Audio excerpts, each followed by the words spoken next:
Amateurs d'arts martiaux mixtes, bienvenue dans la cage.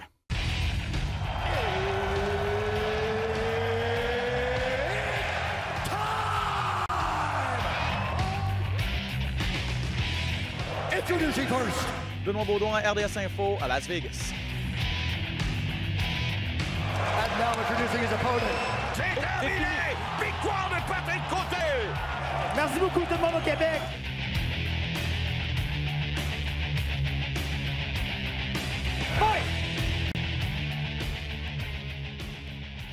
Salut tout le monde, bienvenue à cet autre épisode de Dans la cage, votre podcast dédié aux arts martiaux mixtes. Ben Baudouin, en compagnie du GOAT des analystes, comme je l'ai appelé sur Twitter l'autre jour. Ah, ça, Et c'est avec gentil. raison, pas de côté. Ah, ben écoute, c'est gentil, mais c'est véridique parce que j'en parle souvent avec Inside, là, aux gens qui nous écoutent, avec notre producteur François Lemay. Là. On est les deux producteurs des galas de l'UFC, là, bien sûr, à RDS. On est impressionnés quand tu nous sors des soumissions là, avec des noms pas possibles. Là, tu vois ça comme ça. Là. Moi, je me rappellerai toujours de la cravate péruvienne. Là. Celle-là, tu m'as fendu.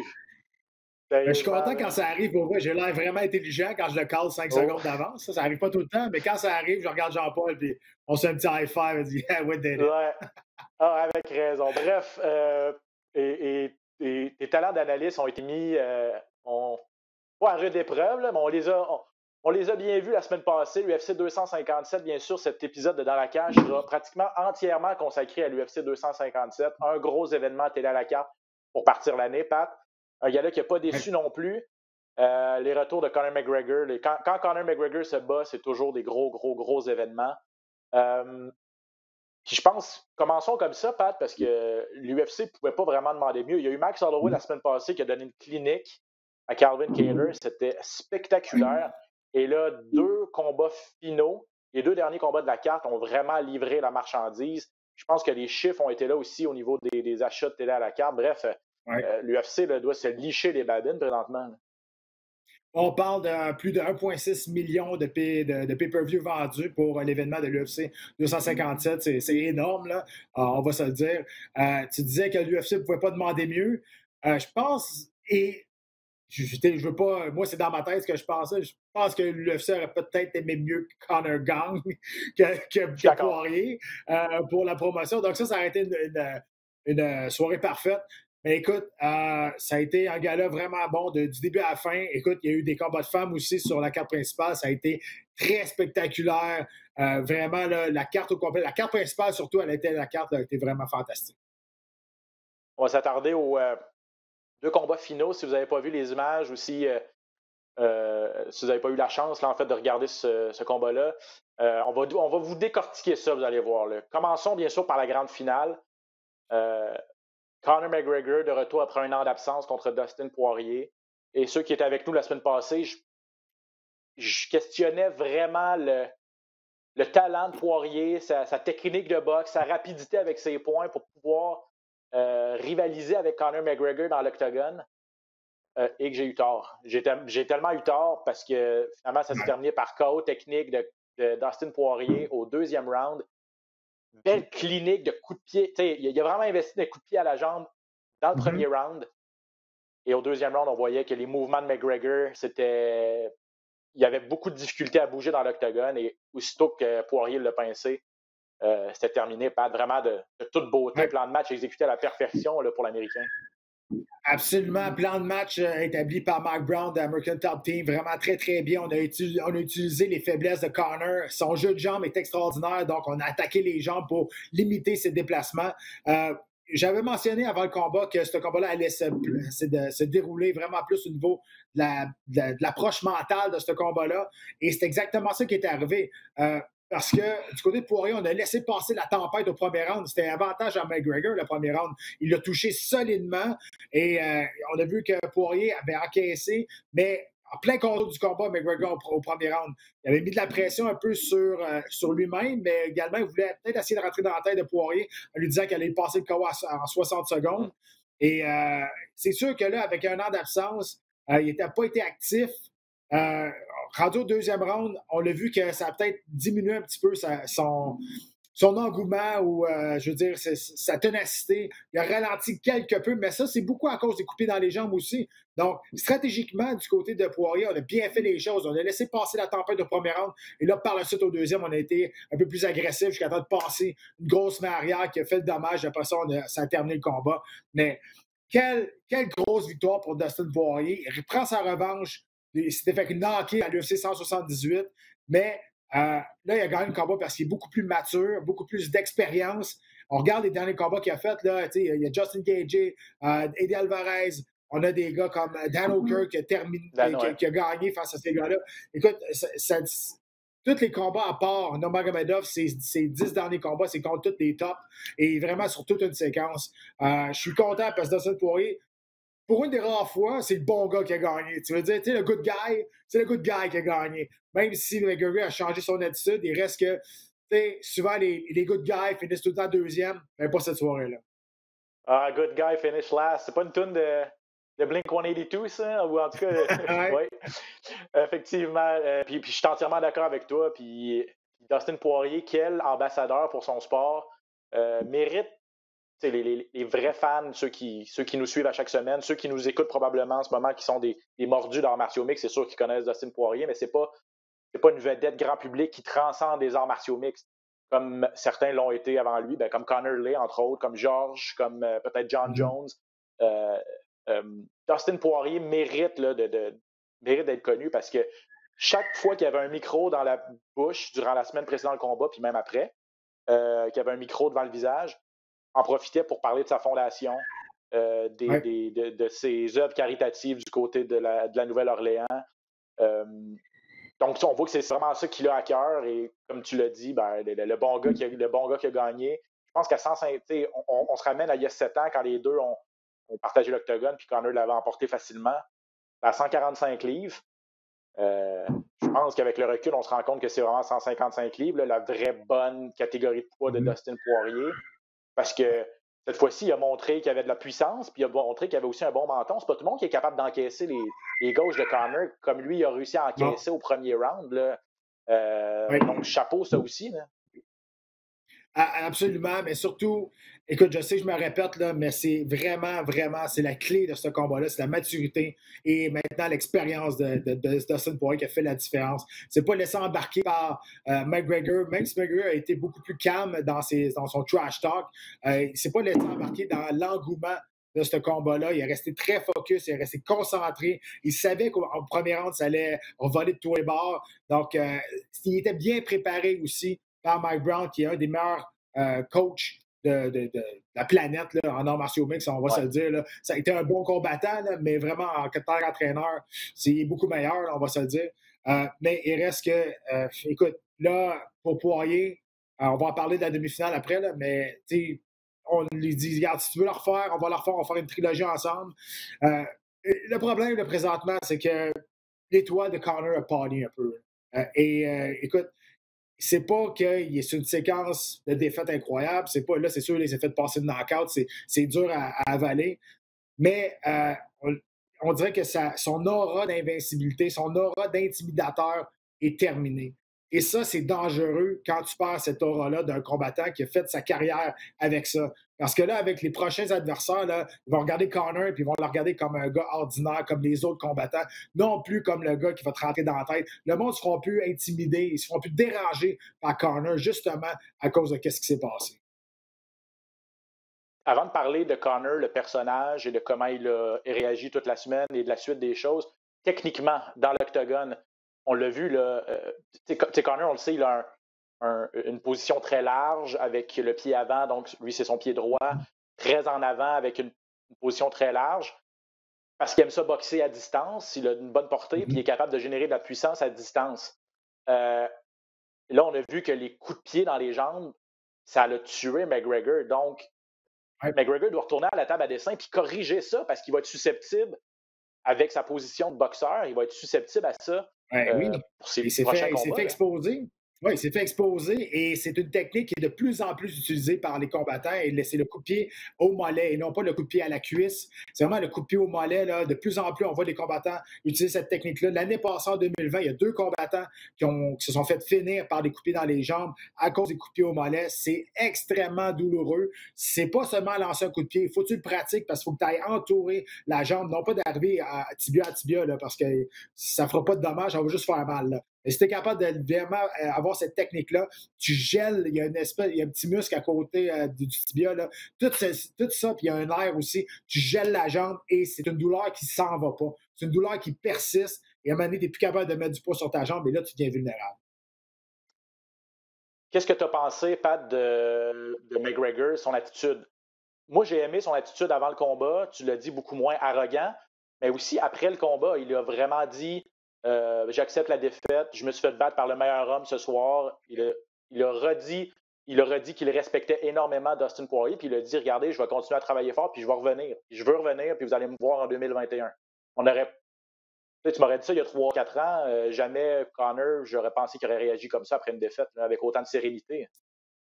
Oui, mais il y a une chose qu'on oublie, par exemple, là, c'est que même après les victoires, Conor là, a toujours été respectueux avec ses adversaires.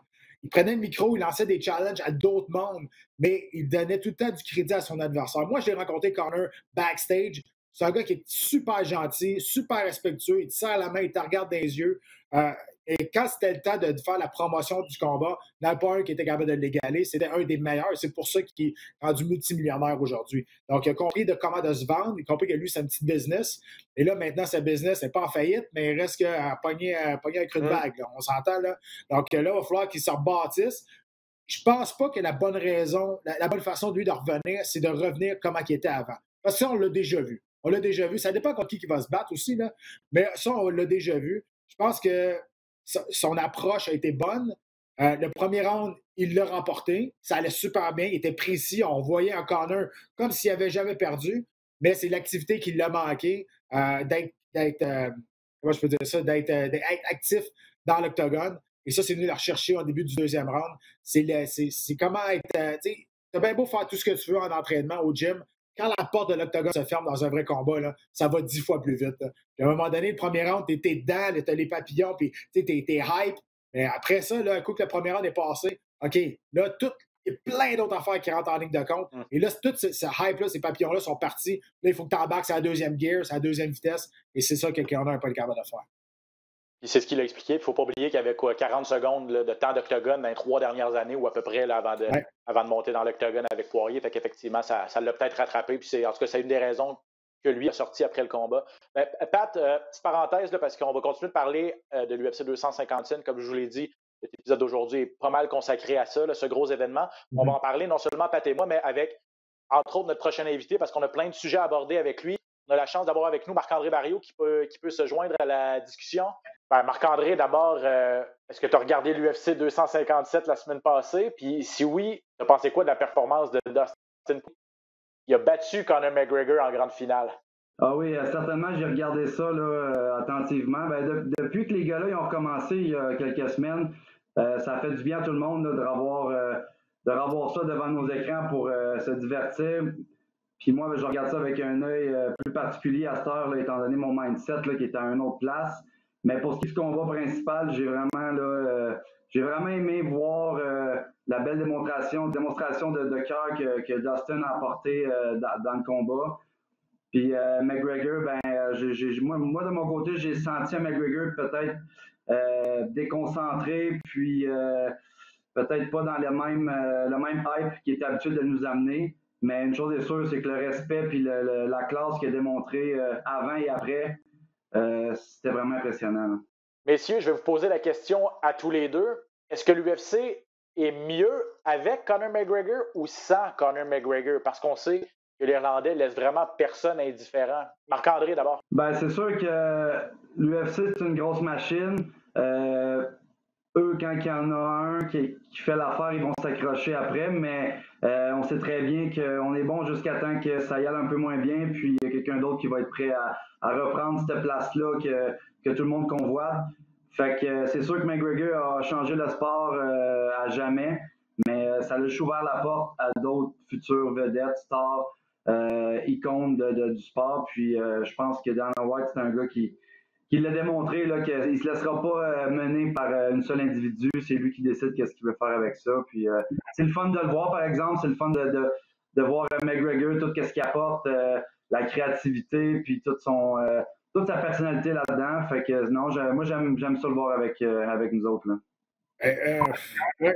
Oui, je suis d'accord. Je pense que l'UFC mais je pense que l'UFC est beaucoup mieux avec Conor McGregor. Écoute, il faut comprendre que l'UFC, c'est une compagnie événementielle. Il faut qu'ils vendent des galas. Et McGregor est le record de tous les temps. Je pense qu'il y a 5 pay-per-view. C'est à lui les records. Donc, c'est sûr que là, son étoile a parlé un petit peu. Il vient de perdre peut-être un gros pouvoir de négociation pour ses prochains combats. Il reste qu'il y a toute l'Irlande en arrière de lui qui va tout le temps le supporter jusqu'à la fin de sa carrière. C'est un gars qui a bien représenté son pays. C'est un gars qui amène les foules vers lui. Et quand on dit c'est un gars qui fait bouger l'aiguille de Needle Mover, lui, ça en est un. Et l'affaire aussi, c'est que ce gars-là, il y a 50% du monde qui vont payer pour le voir gagner. Il y a 50% qui vont payer pour le voir perdre. Il y a 100% du monde qui vont payer pour le voir combattre. Et ça, c'est intéressant pour une compagnie. Bon, Marc-André, on va parler de toi un petit peu parce que de bonnes nouvelles là, qui sont sorties au cours des derniers jours. On connaît ta date de retour dans l'Octogone. Ça va être à l'UFC 260 le 27 mars. On a une bonne idée contre qui. Ça devrait être contre Abu Azaitar, mais je ne sais pas encore si le contrat est signé. Mais qu'est-ce que tu peux nous dire là, concernant le retour dans l'Octogone à l'UFC 260? Ce que je peux dire, c'est que oui, en fait, moi, j'ai eu un appel là, de mon agent là, il y a peut-être 3 semaines de ça. Ça a été vraiment un appel inattendu. Là. Si on revient aux autres événements d'avant, j'ai passé par-dessus ça, puis je me suis vraiment mis dans un mindset où est-ce que j'y allais dans le moment présent, puis je travaillais fort pour juste être une meilleure version de moi-même au quotidien. Puis cette nouvelle-là est arrivée là, sans vraiment que je me fasse d'attente. Puis on m'a annoncé que j'avais une chance de pouvoir continuer avec l'UFC. Non seulement que je continuais, mais qu'on me donnait un combat dans des délais qui étaient vraiment raisonnables parce que c'est là que je me voyais, que je voulais remonter autour du mois de mars-avril. Ma suspension termine le 20 mars, donc ça ne niaisera pas, ça va être une semaine après. Puis on me dit sur l'appel, écoute, on a un choix, un nom. On ne peut pas vraiment dire non comme d'habitude. Moi, je suis habitué à ça. Je n'ai jamais vraiment refusé, puis c'est let's go. Fait que j'ai dit oui. Puis il restait juste à voir du côté de l'adversaire s'il était pour signer son contrat. Moi, j'ai reçu le bout agreement pour me battre le 27 mars contre Abu Azaitar. Il reste juste de leur côté qu'on attendait le signature du contrat. On ne l'a toujours pas reçu, étant donné probablement ce qui s'est passé là, du côté d'Abu Dhabi en fin de semaine avec son frère et son équipe, parce que Abu était présent dans l'environnement de ce qui s'est passé. Là. Ah oui, exactement. Ben, ceux qui se demandent un peu ce qui s'est passé, c'est que son frère s'est fait mettre dehors du UFC, justement, là, parce qu'il a contraint aux règles de sécurité de la bulle, justement, pour garder la sécurité. Mais si on va parler comme si tu allais te battre contre Azaitar. Azaitar est sur 14 victoires consécutives. La moitié de ses victoires ont été obtenues par KO.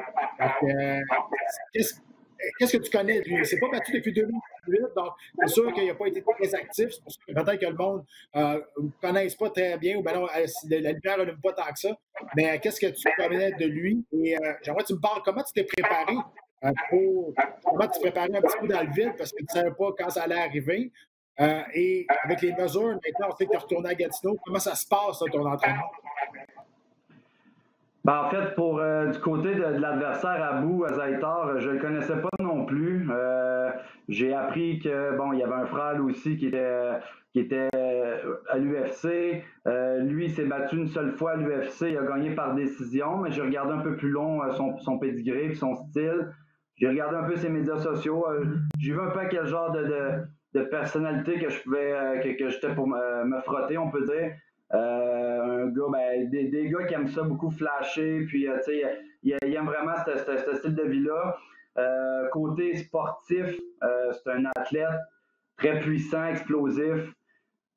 C'est le match-up, je pense, que j'attends, ça fait longtemps. Un gars qui va se présenter dans la cage pour se battre pour de vrai, qui va être vers l'avant. ou est-ce que c'est moi qui va pouvoir probablement dicter où est-ce que je veux me diriger dans ce combat-là.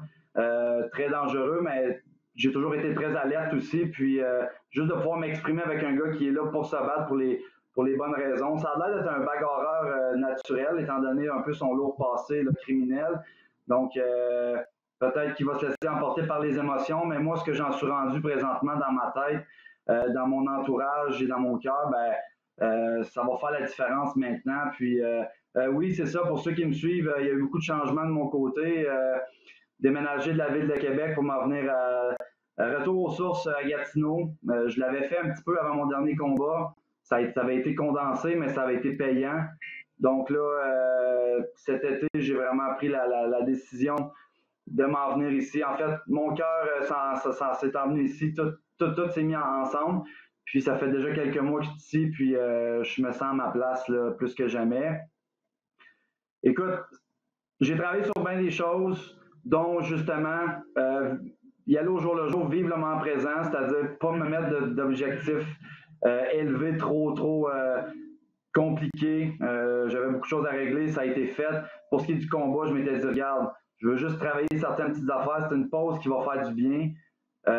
Puis c'est exactement ce qui s'est passé. Je me sens bien dans le gym, je me sens bien dans ma vie. Puis je sens que je suis comme une éponge. J'apprends plus que j'ai jamais appris dans mes 10 dernières années de carrière, on peut dire. Fait que j'ai hâte de pouvoir démontrer ça. Puis là, c'est sûr que c'est plate parce que on n'a pas accès à tout ce qu'on voudrait, tous les partenaires, tout. Mais une chose que moi, je me trouve reconnaissant, c'est que en revenant ici avec mon ancienne équipe du jour 1, mon mentor, ma gang, j'ai pas eu la chance de les avoir au quotidien avec moi dans mes années à Québec. J'avais mon autre équipe, on a fait des bonnes choses ensemble, mais là, j'en profite plus que jamais. Je fais du training avec des gens spécifiques. Oui, c'est limité en fait personne, mais on y va vraiment tactique, on y va vraiment là, pour développer tout le côté, là, comment aller gagner le combat à notre façon. Le côté physique, je l'ai travaillé, ça fait des années. À ce temps, je l'ai avec ma tête aussi, puis je pense que ça va être payant. Là. Bon, Marc-André, j'aimerais qu'on revienne, si tu le veux bien, sur les derniers mois, parce que ça n'a pas été tout repos pour toi. Je pense que tu es passé par toute la gamme des émotions. Grosse victoire l'été dernier, ce fameux test positif par la suite. Tu t'es battu pour prouver ton innocence. Ça n'a pas fonctionné malheureusement. Suspension et là, nouvelle de retour dans l'octogone. Méchante montagne russe d'émotions, le Marc-André. Hein? Effectivement, écoute, je me suis toujours considéré comme une personne forte, bon caractère et de la confiance, mais là, ça a été mis à l'épreuve énormément. Là, j'ai roulé avec les coups, on peut dire, là, en dehors de la cage. Ça m'a juste... Tout est arrivé en même temps. J'aurais pu le prendre puis juste m'effondrer avec ça, mais j'ai décidé d'y aller, de me ressaisir puis d'y aller une chose à la fois. Écoute, le dernier combat, c'était le combat que j'attendais, ça faisait longtemps. La victoire de la belle façon, ma signature. J'étais sur un nuage, c'est sûr. Puis là, avec ça aussi, on m'avait sorti un nouveau contrat de 4 combats qu'on n'avait pas eu la chance d'annoncer, étant donné que la suspension est arrivée après. Fait que là, je me suis dit, bon, c'est tout fait pour me tester, ça, je pense, en ce moment, à quel point je le veux vraiment. Je veux vraiment me rendre. Je devais peut-être faire du ménage, me dépouiller un peu de certaines affaires émotionnellement, puis c'est ce que j'ai fait. Là, l'annonce est arrivée au mois de juillet, comme quoi que dans le test à mon combat, il y avait des traces, comme tout le monde sait, de l'ostarine dans mon système. C'est là que le processus s'est enclenché avec l'UFC, USADA, puis avec mon agent. Puis on a travaillé vraiment fort. Là, presque à chaque semaine, on avait des appels, on parlait. Dès qu'il y avait des demandes pour que j'envoie des photos de produits ou que j'envoie un produit se faire tester ou que si j'avais des traces si j'avais encore des papiers comme quoi qui disaient que j'avais acheté un produit. Ils voulaient vraiment monter un dossier solide. Puis moi, dans le fond, j'ai fait ce que je pouvais au maximum de ce que j'avais entre les mains et de ce que j'avais dans les poches parce qu'il ne faut pas oublier que c'est assez coûteux à chaque fois que j'entreprenais une nouvelle étape. Puis là, à un moment donné, j'ai pas eu le choix de m'en venir à la conclusion que, bon, on ne pouvait pas aller plus loin que ça, étant donné le fait qu'on ne le sait pas. Là, c'est des échantillons, moi, qui m'avaient été donnés à un moment. Puis un échantillon, ben, c'est pas vraiment retraçable. Là. Ça a été pris, ça a été consommé. Puis même si je vais me reprocurer le produit, c'est des contaminations, moi, que j'ai eues. Donc, c'est peut-être une batch qu'il y en avait, puis dans l'autre que je vais acheter qu'il n'y en a pas, mais c'était vraiment compliqué. Bon, j'ai démontré au maximum ma bonne volonté, mes bonnes intentions. J'ai payé de ma poche. Là, à un moment donné, on a dit, regarde, on ne peut plus continuer. Qu'est-ce que vous nous offrez? Puis c'est là que le 9 mois est arrivé. Là. 6 mois du côté du SADA, puis 9 mois du côté de la Commission athlétique du Nevada. Donc, on s'est dit, regarde, j'avais déjà 4 mois de fête à ce moment-là. Il m'en reste juste 5. Je vais utiliser ça pour continuer mon travail. Puis on verra quand est-ce qu'ils vont me faire signe. Je ne vous cacherai pas que j'ai eu peur. Là. Je me suis dit, regarde, ils ont toutes les raisons du monde de me dire merci, bonsoir, puis c'est à toi de faire le travail pour revenir. Je m'attendais à ça. Je l'aurais pris, puis j'aurais fait ce que j'aurais eu à faire, puis let's go. Mais je me suis dit que je pense qu'il y a quelque chose qu'ils veulent voir encore plus, puis je vais le prendre. L'opportunité est là, puis à chaque combat, ça va être comme si c'était le dernier, même si j'en ai 4 de signés. Pat, tu le sais très bien, là, c'est pas des combats garantis, puis à chaque combat, tout peut arriver. Donc, c'est de même que je vais entreprendre la deuxième phase de ma carrière. Jusqu'à quel point tu as encore ce goût amer-là dans la bouche que tu n'as pas été capable de te faire justice toi-même? Parce que as-tu réussi à enlever ça de ta tête, de dire, gars, it is what it is, là, c'est dans le passé, il faut que j'avance, ou il te reste quand même un petit goût amer de dire, il y en a encore qui ne me croient pas, il y en a encore qui doutent que j'ai été honnête là-dedans, et ça te dérange encore, ben non, tu as dit, non, le monde font ce qu'ils veulent, moi je sais que j'ai rien fait, là je me concentre sur mon prochain combat. Non, c'est ça, c'est dans ce mindset-là que j'ai entrepris. Je suis quand même reconnaissant de voir que cette nouvelle-là, cette aventure-là m'est arrivée dans le moment où est-ce que je travaillais sur moi-même. Avant, j'étais beaucoup trop émotionnel, je l'aurais peut-être mal pris, je voulais faire plaisir à tout le monde. Les opinions des gens, là, je les prenais trop personnelles. Avec ce qui s'est passé de mon côté les dernières années, tu sais, quand t'es bon, quand t'es moins bon, mais le monde, il ne gêne pas de te le dire. Fait que j'ai vraiment fait du travail là-dessus, puis ça m'a forgé ma carapace un peu. Puis quand on a pris la décision, j'ai bien vécu avec ça. Puis je me suis dit, let's go. Tout le monde va me donner à cœur joie d'essayer de me saler, de dire que je suis un tricheur parce que j'ai pas réussi à le prouver. J'ai absolument presque pas regardé ce qui s'est dit. Je me suis juste focusé sur on entreprend la deuxième suite. L'important, c'est de savoir que mon entourage savent que j'avais jamais eu de mauvaise intention puis qu'ils me croient, le monde proche de moi qui m'importe. Puis pour la suite, ben je vais le faire pour moi. Puis moi, je le sais qu'en dedans de moi, la prochaine fois que je retourne là-dedans, ils me testeront le nombre de fois qu'ils veulent. Puis je sais que cette victoire-là, moi, je ne l'ai pas volée à personne. Puis il n'y a rien qui aurait pu m'aider à gagner ce combat-là, autre que mon désir puis mon cœur. Fait que le goût amer, non. Puis encore moins de savoir que je vais avoir la chance un peu de, peut-être pas d'essuyer, mais de balayer un peu là, cette nouvelle-là assez rapidement parce que je vais me battre quand même dans quelques mois, 2 mois. Donc, ça va vraiment faire du bien là, de pouvoir vraiment passer à d'autres choses.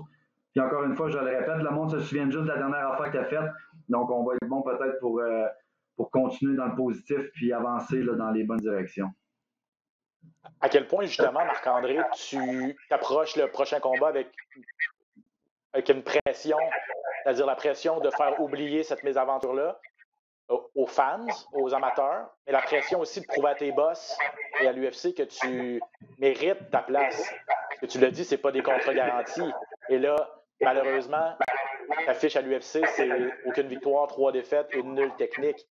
Donc, j'imagine que tu le sais au fond de ta tête que tu n'as pas le droit de perdre ton prochain combat non plus, hein? Oui, garanti. Je me suis retrouvé dans cette position-là à mon dernier combat.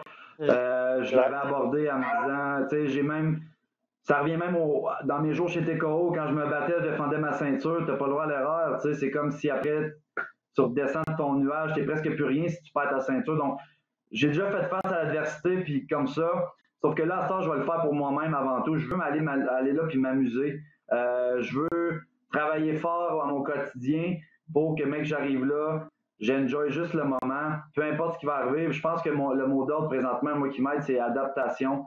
Adaptation dans le training, adaptation dans les relations, adaptation partout.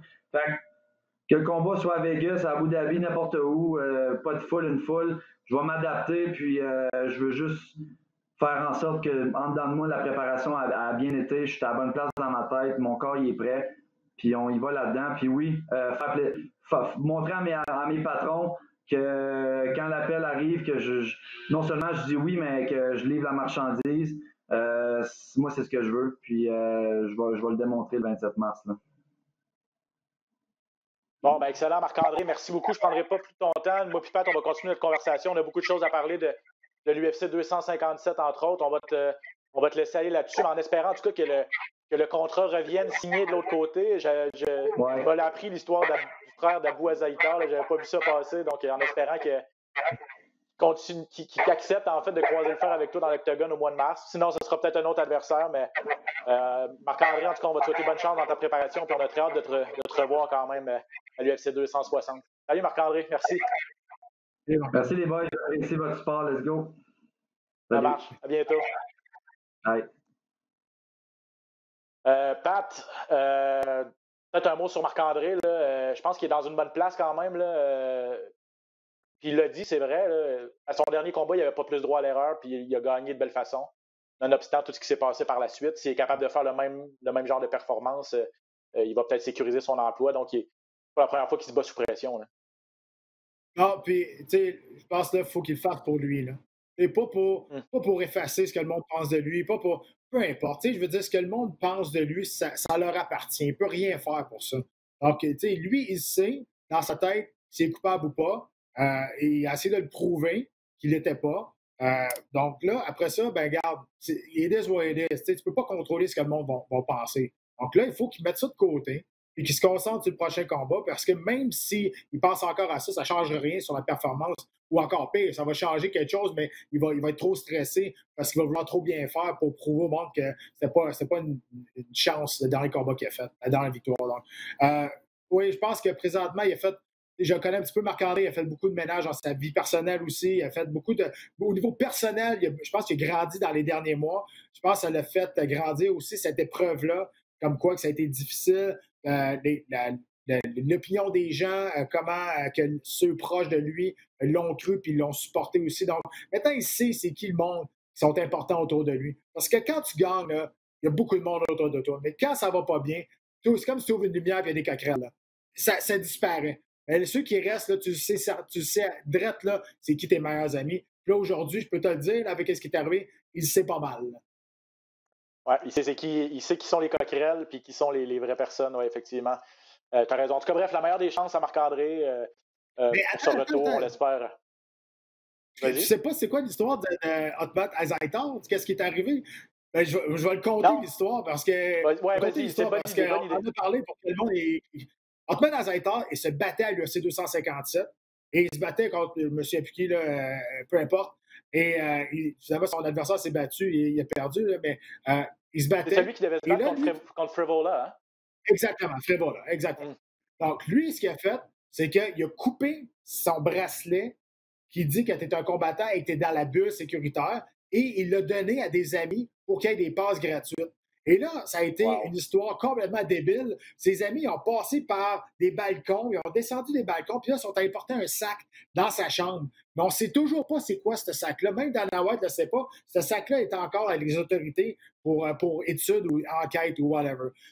Fait, ce qu'il a fait, c'est extrêmement dangereux parce qu'il a mis en péril la bulle de sécurité, il a mis en péril l'événement, parce que si là, lui, il rentre, il contamine tout le monde parce que lui, il n'avait pas été testé, il a mis en péril la vie des autres combattants, je veux dire, la vie de tout le monde qui est dans la bulle, parce que lui, s'il rentre dans la bulle, il n'a pas été testé, puis il est sûr et certain de ne pas avoir rien, c'est extrêmement dangereux. Donc, pour ça, on l'a sorti de l'UFC 257 et on l'a mis à la porte en même temps et jamais il va revenir dans l'organisation. Un peu calme, on va se le dire. Là. Wow! OK, non, j'avais pas vu ça passer, puis là, ça soulève plein de questions, puis en tout cas, ça soulève surtout plein de questions sur son frère, Abou, qui doit se battre contre Marc-André. Est-ce que là, lui, est-ce que la famille va être frustrée au grand complet? Est-ce que, bon, bref, on va suivre ça, mais ouais, non. L'important là-dedans, Ben, hein, c'est que Marc-André, il a son contrat. Que ce soit contre Abou Azaïtar ou n'importe qui d'autre, ils ont dit qu'ils voulaient lui donner un autre contrat. Fait, ça, c'est pas grave. Pour Marc-André, il va se rebattre. Si c'est pas contre Azaïtar, ça va être contre quelqu'un d'autre, mais il va se battre le 27 mars. C'est pratiquement sûr. Donc, pour lui, là, ça, c'est locké. c'est tant mieux. Donc là, il peut se concentrer sur une date et vraiment se mettre en ligne. Il faut se concentrer sur une date pour performer. Et on en parle souvent, ça aide d'avoir un objectif précis. Là. À tout le moins, même s'il n'est pas sûr à 100% de l'adversaire, il y a une date, il sait qu'il faut qu'il atteigne son pic, comme on dit, à telle date. Donc, avoir un objectif pour un athlète, c'est toujours l'idéal. Pat, terminons la discussion sur l'UFC 257. On a parlé de la finale, mais c'est parce que la demi-finale aussi a des impacts sur toute la division des poids légers. Et ça risque une division qui risque d'être ultra... c'était spectaculaire. J'ai pas de mots, c'était wow. On ne savait pas trop à quoi s'attendre de Chandler parce que c'était son premier combat à l'UFC. On sait qu'il est un très bon combattant. Il était 3 fois champion chez Bellator, mais contre les meilleurs au monde, à l'UFC, qu'est-ce qu'il va être capable de nous prouver contre un gars ultra tough comme Dan Hooker? Puis je sais pas, moi j'ai senti Hooker, puis c'est correct, là, c'est de bonne guerre d'être patient au début, mais Dan Hooker a jamais voulu échanger. Lui, il a dû le voir qu'il frappait fort Chandler. Là. Il n'a jamais voulu échanger. Ça a pris du temps avant qu'on a senti même que Chandler, let's go, on veut embarquer dans le combat. Puis aussitôt qu'il a mis le grappin dessus, c'était terminé. Là. C'était wow! C'était comme entrer en scène. C'était wow! Là. Oublie pas, Ben. Le dernier combat de Dan Hooker, ça a été une guerre coup pour coup face à Poirier. Ça laisse peut-être des. Même si on se souvient, là, il avait servi de punching bag contre Barboza, là, mais il reste que c'est un gars qui est. Il est capable de prendre un coup, mais là, il a semblé gelé du début à la fin. Direct en partant, le bon travail avec le direct au corps pour faire descendre la garde de la part de Chandler, c'était parfait. Le plan de match était vraiment bien établi parce que c'est un combattant qui est super grand, Hooker. Donc, c'était dur d'aller chercher la tête. Donc, ça devait te faire baisser la garde. Le corps bouge pas, la tête bouge, le corps bouge pas. Donc, attaque le corps, fait descendre la garde et passe le fameux crochet de la main avant. Michael Chandler, j'en ai parlé énormément de son avenue avec l'UFC. J'avais hâte qu'il fasse ses débuts. Je l'ai écrit également sur le site de RDS dans ma chronique. J'avais dit à tout le monde, attendez, vous allez voir quelque chose de spécial. Si vous ne le connaissez pas, il fait partie des top 5 au monde chez les poids légers. C'est un combattant qui est ultra dynamique, puissant, explosif. Et on l'a vu, il est arrivé à l'UFC, puis l'UFC a sauté dessus. Hein. Quand il est devenu agent libre, l'UFC a sauté dessus pour une bonne raison. Et là, l'addition de Michael Chandler chez les poids légers à l'UFC, c'est complètement fou. Là. On s'entend. Là. Écoute, l'addition des poids légers à l'UFC est l'addition qui a le plus de talent. Écoute, là, on parle là, de Justin Gaethje, des Poirier, Dan Hooker, Michael Chandler. On a Rafael Dos Anjos qui est revenu à 155. On a Charles Oliveira, McGregor qui est encore là aussi. Tony Ferguson, ça n'a aucun bon sens le talent qu'il y a dans cette division-là. Et je peux te le dire, là, Chandler qui vient de passer le KO au premier round à Hooker, écoute, tout le monde voit comme le match-up faire Poirier contre Michael Chandler. Alors, on va voir ce qui va arriver avec le titre, là, s'il va devenir vacant à un moment donné, si Dana White va lâcher le morceau à m'amener avec Nurmagomedov. Mais c'est sûr que, écoute, c'est dur de passer à côté de ça, mais c'est dur de passer à côté de Charles Oliveira, qui est sur 8 victoires de suite aussi. Là, on l'oublie un petit peu, lui. Moi, ce que j'aimerais voir personnellement, j'aimerais voir Dustin Poirier contre Charles Oliveira et Justin Gaethje contre Michael Chandler et le gagnant de ces deux combats-là qui se bat au championnat du monde. Écoute, Chandler contre Gaethje, je vais le décrire, je m'a payé pour le voir pareil. Sérieux, c'est incroyable. Je suis d'accord avec toi, puis certains collègues l'ont écrit aussi sur les médias sociaux. Je pense que c'est les... Puis dépendamment si Habib revient ou pas, ça, c'est un gros point d'interrogation.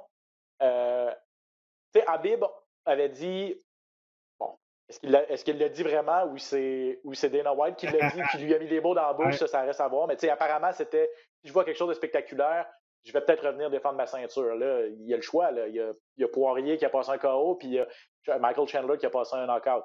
T'as Charles Oliveira qui est sur une séquence de finition incroyable, une belle séquence de victoire, puis un gars qui, comme Nurmagomedov, est capable d'en finir avec des soumissions. Ça pourrait être un match-up incroyable, intéressant pour Nurmagomedov, qui a déjà battu Poirier, qui a déjà battu Gaethje aussi, qui a déjà battu McGregor. Il faut faire la différence entre intéressant pour lui et intéressant pour nous. Ça, c'est une grosse différence.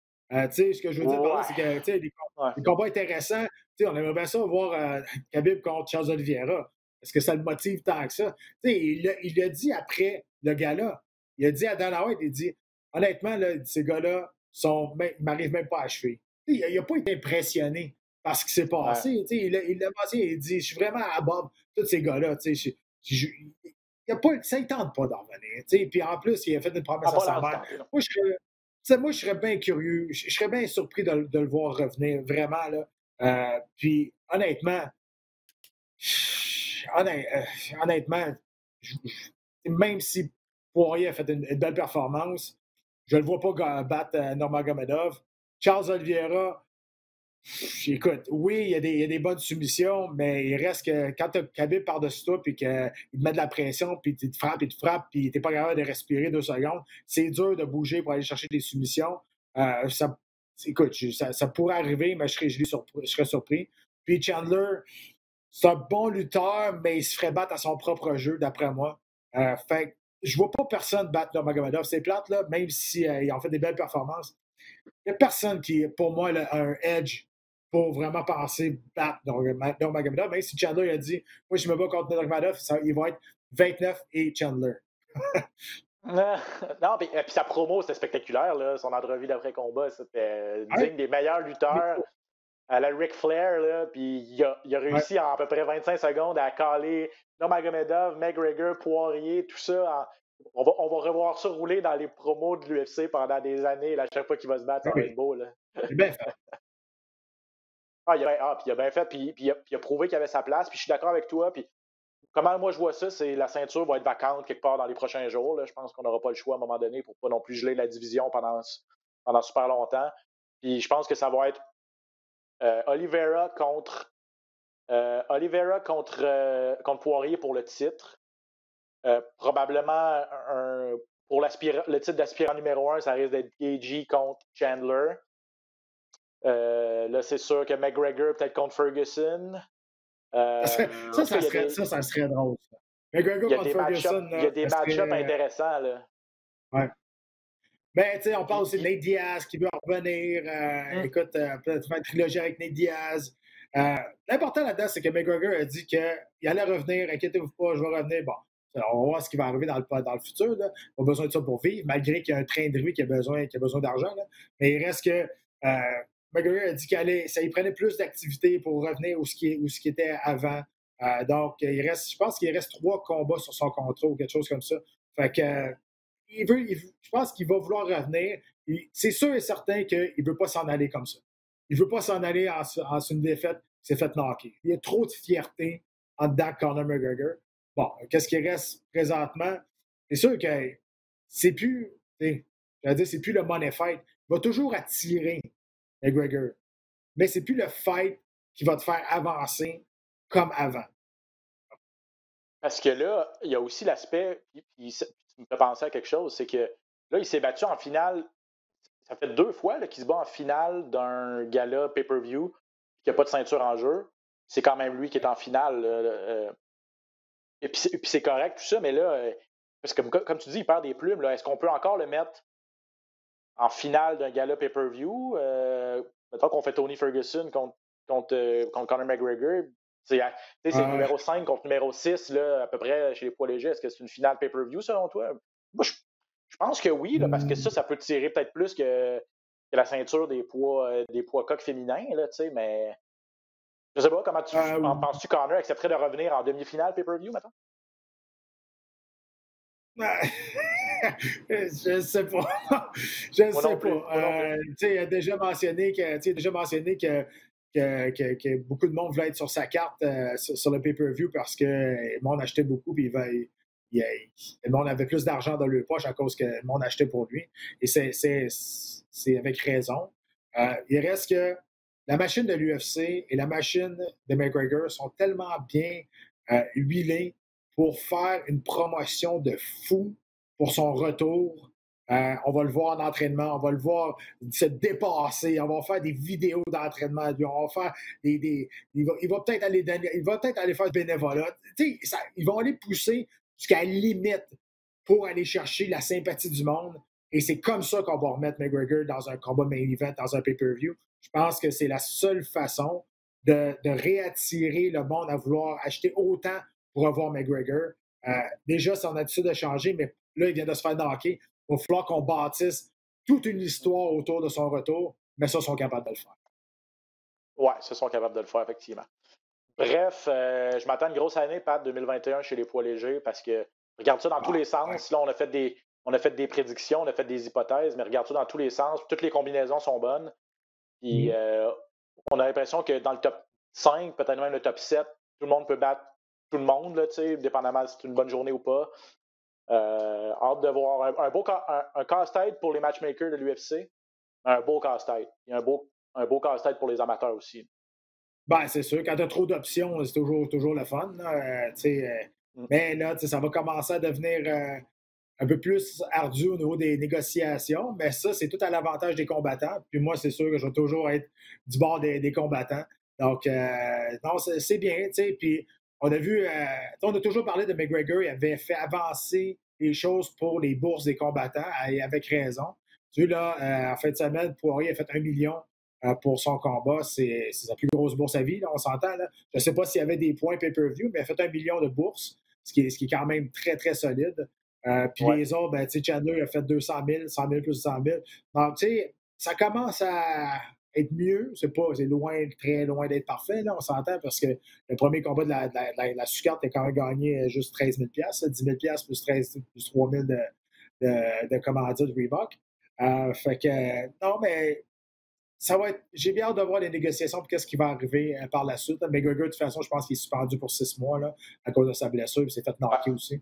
Mais pourrait revenir avant s'il y a un médecin indépendant lui permet, ou en fait un médecin accrédité par l'UFC. Mais ouais, puis là, c'est minimum 45 jours à cause d'un KO. Là, mais ouais, il devra prendre un petit peu de temps pour retourner aux sources et peut-être s'entraîner aussi, là, se remettre de sa défaite et retourner à la planche à dessin, comme on disait tantôt. C'est plus se remettre de sa défaite, hein, parce que le premier round, ça allait bien. Là. Le premier round, c'était le bon vieux Connor. Là.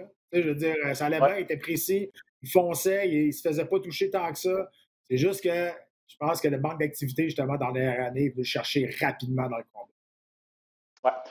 OK, Pat, il nous reste peut-être 1 minute, là, puis on va finir ça sur une grosse nouvelle, puis j'ai hâte de t'entendre. Jake Paul contre Ben Askren en boxe. Je savais que t'allais parler de ça. Honnêtement, là, Ben Askren va se faire knocker. Jake Paul, c'est pas le très bon boxeur, là, mais il est quand même meilleur que Ben Askren. C'est incroyable. Il est pourri debout. Ça n'a aucun bon sens. Il ne peut pas savoir améliorer tant que ça de son dernier combat au UFC, ce qu'on a vu. Là. C'est horrible. Rendu à ce niveau-là, le manque de skills qu'il y avait au niveau du combat debout. Puis, honnêtement, sérieux, je ne sais pas c'est qui va acheter ça. J'ai aucune idée qui va être prêt à payer. Ça, c'est un main event, là. C'est le main event de la carte. Imagine la bande, là. Imagine, toi, là, moi, ça me fait penser un peu à... non, mais c'était quand même un Roy Jones contre Mike Tyson. Oublie ce que j'ai dit, mais imagine les combattants professionnels, les boxeurs professionnels qui font ça, puis ils veulent gagner leur vie avec ça, puis que ça fait longtemps qu'ils sont là. Il va peut-être en avoir des noms connus là-dessus qui vont se battre en sous-carte de Jake Paul et Ben Askren. Ça n'a aucun bon sens. C'est ridicule. Puis, OK, je comprends que c'est un spectacle, mais encore une fois, je cherche. Puis je vais le demander autour de moi, là, les fans, qui est prêt à payer 70$ un pay-per-view pour voir Ben Askren contre Jake Paul? J'en connais pas. Non seulement c'est un véritable cirque, puis parce qu'on fait des farces avec ça, là, à chaque fois qu'il y a un combat comme ça qui est annoncé, j'écris à Pat pour lui demander ce qu'il en pense, puis on en parle, puis les deux, on trouve ça un petit peu... en tout cas, moi, je trouve ça plate parce que la boxe, c'est tellement un beau sport. Comme tu l'as dit, il y a des gars qui mettent corps et âme là-dedans, là, dans l'entraînement, puis qui veulent devenir champions du monde, puis qui veulent devenir des bons athlètes, puis qui passent par les rangs amateurs. Puis ma petite sœur, elle boxe, puis elle fait des sacrifices et tout ça. Puis tu arrives, puis tu te rends compte que pour réussir, qu'est-ce que ça te prend? Ça te prend 8 millions d'abonnés YouTube, puis... Exact. Ah, tu sais quoi, Ben? sais quoi, Ben? Le boxe, là, a longtemps critiqué les arts martiaux mixtes, les combats extrêmes. Il disait que c'était un freak show. Il disait que c'était pas réglementé. Il disait que c'était rire du monde juste pour un spectacle. Ben là, je m'excuse, ils sont en train de faire vraiment pire. OK? J'allais sacrer, là, mais ils sont en train de faire vraiment, vraiment pire en faisant des freak shows de main entre Jake Paul et Ben Askren. Ça n'a aucun bon sens. Je trouve que c'est un manque de respect envers le sport, mais c'est un manque de respect envers des athlètes comme ta sœur, comme des vrais boxeurs. Écoute, je comprends que là, on veut vendre, puis on veut peut-être rajeunir les amateurs de boxe. Parce qu'on s'entend, la boxe, là, c'est... Là, je ne veux pas dire vieux, là, mais je veux dire, c'est du monde qui sont... Ça a beaucoup d'histoire, la boxe. Les jeunes sont moins intéressés par la boxe, sont plus intéressés par les arts martiaux mixtes. Et là, je pense qu'avec ça, on essaie de rajeunir l'auditoire de la boxe avec un YouTuber qui a 15 000, même plus 15 millions, je ne sais pas, mais il y en a beaucoup, beaucoup, beaucoup. Face à un gars d'arts martiaux mixtes, on s'en fout un peu, là, le monde va regarder ça. Ceux qui vont le regarder pour Jake Paul, non pas pour Ben Askren, là, on s'entend. Fait que je pense que c'est ça qu'ils sont en train de faire, mais c'est tout croche. Sérieusement, ça manque de sérieux et la boxe est en train de se tirer dans le pied, à mon avis. Il est en train de se faire ridiculiser, ce sport-là, à cause des événements comme ça. Il ne faut pas généraliser la boxe dans le sens où il y a encore des organisations sérieuses. C'est pas chapeauté par la WBC, la WBA, tout ça. Il y a encore des promoteurs sérieux comme ici au Québec, Camille et Yvon, puis des Golden Boys et des Top Rank qui font. Si vous voulez, les jeunes là, qui nous regardent ou ceux qui sont fans mais qui ne connaissent pas trop la boxe, là, qui ne savent pas trop où se diriger, là, regardez Shakur Stevenson, regardez Ryan Garcia, regardez Teofimo Lopez. Je vais vous en nommer des boxeurs, des jeunes boxeurs, des gars qui sont sur les réseaux sociaux, des gars qui sont ultra spectaculaires dans le ring. Regardez ça avant de regarder Ben Askren contre Jake Paul. Là. S'il vous plaît, faites-moi plaisir. Là. OK. Non, mais tu sais, c'est pas pour généraliser non plus, mais c'est quand même, c'est l'image d'un sport. C'est l'image de la boxe. Tout à fait. Donc, je sais que WC, Eye of the Tiger ici, puis plein d'autres font des belles choses, font des bonnes choses, font des choses, tu sais, classe avec la boxe. Mais il reste que, tu sais, la promotion qu'il va avoir faite autour de ce combat-là, à Jake Paul et Ben Askren, c'est partout présentement, même sur des sites d'arts martiaux mixtes et non pas seulement sur des sites de boxe. Ça va être partout. Ça reste que c'est un combat de boxe. On parle du sport, on parle de la boxe. Donc, veux pas, c'est plate, ça l'englobe tout le monde. Même si tu ne veux pas être relié à ça, si tu as une promotion de boxe, ben c'est plate, mais tu vas être dans le même bain qu'eux autres. Je veux dire, par défaut. Tu es malheureusement associé par défaut, comme tu dis, avec des freak shows comme ça. OK, ben on ne leur donnera pas plus d'exposure, ils en ont déjà assez comme ça. Pas de côté, encore une fois, un plaisir. Merci pour cette autre émission. Merci à tout le monde qui nous a écoutés. Vous savez où nous trouver. On espère que vous appréciez. On apprécie également votre support. N'hésitez pas à nous écrire sur les réseaux sociaux. Puis on se retrouve la semaine prochaine pour un autre épisode dans la cage. Salut Pat! Salut tout le monde! Salut! Amateurs d'arts martiaux mixtes, bienvenue dans la cage!